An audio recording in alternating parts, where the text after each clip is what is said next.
G'day folks, welcome to the channel that helps you to see the difference between truth and error. In this video, I want to play you a clip of a white Muslim at Speaker's Corner trying to argue that the Apostle Paul was a liar and a deceiver. And he tries to use Acts 21 verses 18 to 24 to make his case. And what I want to do is I want to play you this clip to allow you to feel the full force of his argument, and then afterwards I want to critique what he says. I want to show you that he actually misquotes the passage, and I want to show you that he misunderstands what's going on in this passage. Let's get right into it. Here's the clip from this white Muslim man at Speaker's Corner. So the two problems you've got: if the disciples disagree with what Paul's teaching, then they're not in agreement. So whatever's teaching Paul is not Jesus. Yeah? First thing. Well, that's of first course thing. You can have first a disagreement and then an agreement. First thing. Or you have whatever. But First thing. Right. Let me demonstrate how this exposes Paul as a liar, as a deceiver. I'll prove it. Without Paul, you can still be a Christian. No, you're missing. You're not understanding the problem. What is the problem? The problem you have is that Paul is a deceiver. No, that's not true at all. Well, I'll prove it. If Paul truly, on the road to Damascus, had a vision of Jesus, and he believes that this Jesus is telling him, you're a messenger now to the apostle, to the Gentiles, yeah? Right? And for 10 years, Paul receives information on his mission, all right? And then Paul starts preaching something that's against the disciples of Jesus. And he goes to Jerusalem, and he's welcomed by the brothers, according to the Acts, who's basically Paul's fangirl, Luke. Yeah. So he comes to Jerusalem, and he's welcomed by the brothers, and he tells them the good works they've done amongst the Gentiles. And then the disciples of Jesus, James, Peter, and John, say to Paul, "Welcome, brother. But there are thousands of Jews here who are zealous for the law, who've come to Christ, who've heard that you're teaching Jews amongst the Gentiles, they no longer are justified by the law. Now here with us we have 4 men who are to take a vow. Go with them and pay for them and shave your heads, yeah, to show that you are still obedient to the law and there's no truth in these reports about you." So in layman's terms, 21st century England, Paul, we've heard you're telling Jews they're no longer to be justified by the law, so we can't believe what we're hearing here. So just to show you're not saying this thing, go take the Nazarite vow, demonstrate you're still under the law, and that will appease them. Okay. Now if Paul's genuine, he should go, "Yes, brothers, I know that was the way. But on the road to Damascus, I was told by Jesus that now this is the new way." He would have told the disciples of Jesus his revelation. He would have told them this new dispensation.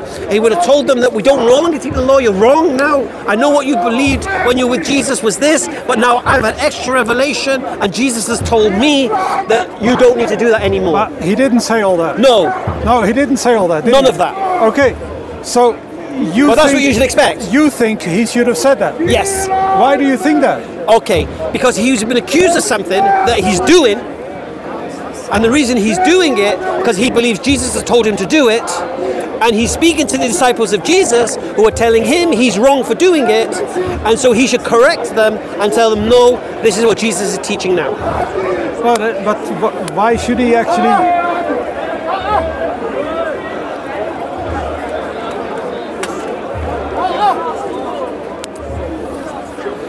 Yeah. You say he should have told them that. That's what we should expect to see. I think he didn't. He shouldn't have told them that at all. It's just like this man here. So this Muslim man's argument is that the Apostle Paul was a liar and a deceiver because while he was in the Gentile cities and the Gentile world, he was teaching and preaching that both Jews and Gentiles are saved not by keeping the law, but by looking to Jesus Christ and trusting in what he has done for them on the cross. Yet, here in Jerusalem, when he's with James and the apostles, he's acting as if he never taught that. And in fact, he's acting as if the law is the means by which people are saved.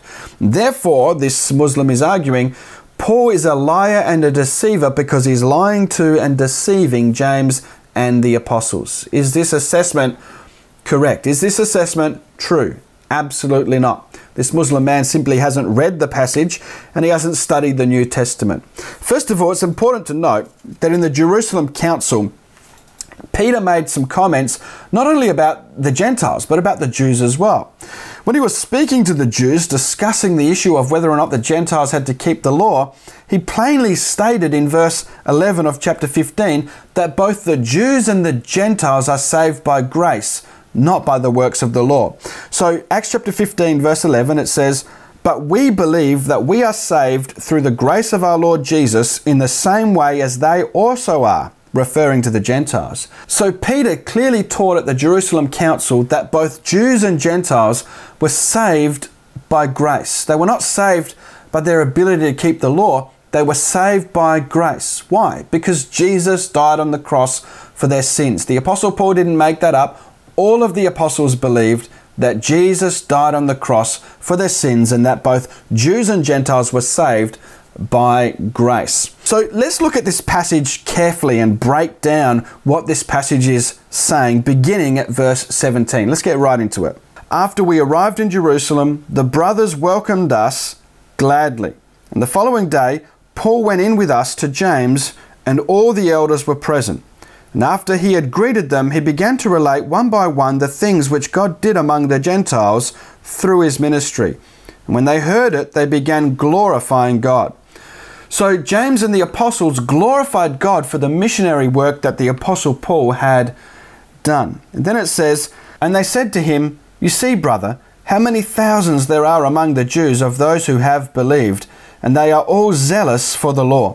And they have been told about you, that you are teaching all the Jews who are among the Gentiles to forsake Moses, telling them not to circumcise their children, nor to walk according to the customs.'" Now, are these accusations true? Did the Apostle Paul go throughout the Gentile world telling the Jews to forsake the law of Moses, to stop circumcising their children, to stop following the customs? Is that what the Apostle Paul did?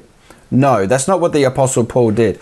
What the Apostle Paul did is this. He told people, both Jew and Gentile, that they were saved not by observing the law, but by trusting in Jesus Christ and what he did on the cross for them, by dying on the cross for their sins. That is consistent with what James taught at the Jerusalem Council in Acts chapter 15. In addition to that, he also taught that the Christian, whether Jew or Gentile, had liberty of conscience as to whether they continued to follow the law of Moses or not. But at the same time, he was very careful not to offend those Jewish believers who believed that they ought to continue observing the law of Moses. Now, if they thought that they needed to continue observing the law of Moses to be saved or to maintain their salvation, he was very strong. And he said that that was a false gospel. And that also would be inconsistent with what James taught. So Paul and James on the same page there. But if they just wanted to follow the law of Moses because they believed as a matter of conscience that's what God wanted them to do, not for salvation, but because that's what God instructed them to do as a way of living a holy life, then Paul had no problem with that. And Paul told other believers not to judge other believers who thought that way. So there's no problem there. What's for certain is that the Apostle Paul did not go around telling people to forsake the law of Moses and to stop circumcising their children and to stop following the customs. That is completely false. He was very, very careful. In fact, he was so careful that he had Timothy circumcised so as not to offend the Jews as he evangelized them. And he himself took a vow in Acts chapter 18 verse 18 that was consistent with the law of Moses, which really illustrates the fact that the Apostle Paul continued to observe the law of Moses himself. And I believe the only exception that he made to that is if it was a hindrance to his evangelism to the Gentiles or a hindrance to his fellowship with the Gentiles. I think that Paul continued to keep and observe the law of Moses, not to earn his salvation, not to merit his salvation, not to maintain his salvation, but in order to be a witness to the Jews and to be sensitive to the Jews. So there's no inconsistency here between Paul and James. Let's keep reading here. "What then is to be done? They will certainly hear that you have come. Therefore do this that we tell you. We have 4 men who are under a vow. Take them and purify yourself along with them. Now this is interesting because it says here that the Apostle Paul is to purify himself with them. Why is that? Well, in Acts chapter 18 verse 18 it says that Paul took a vow and shaved his head, which is consistent with the Nazirite vow, which tells us that before Paul even got here, he was observing the law. He was making a vow according to the law. And I would argue that the Apostle Paul would have kept the law. He would have kept observing the law unless it interfered with his fellowship with Gentile Christians. That's what I would argue. That's the position that I would take on the Apostle Paul. Not that he was obligated to keep the law, but he kept the law in order to win more people to Christ. And I think that's what's going on here in this passage. This is James's concern as well. Let's keep reading. Take them and purify yourself along with them, and pay their expenses so that they may shave their heads. Then all will know that there is nothing to the things which they have been told about you, but that you yourself also walk orderly, keeping the law. Now these instructions were given to the Apostle Paul for 2 reasons. Number 1, to silence these false accusations against the Apostle Paul. The Apostle Paul did not go throughout the Gentile world telling people to forsake the law of Moses. That's not what the Apostle Paul did. And secondly, these instructions were given to the Apostle Paul to show that the Apostle Paul himself observed the law.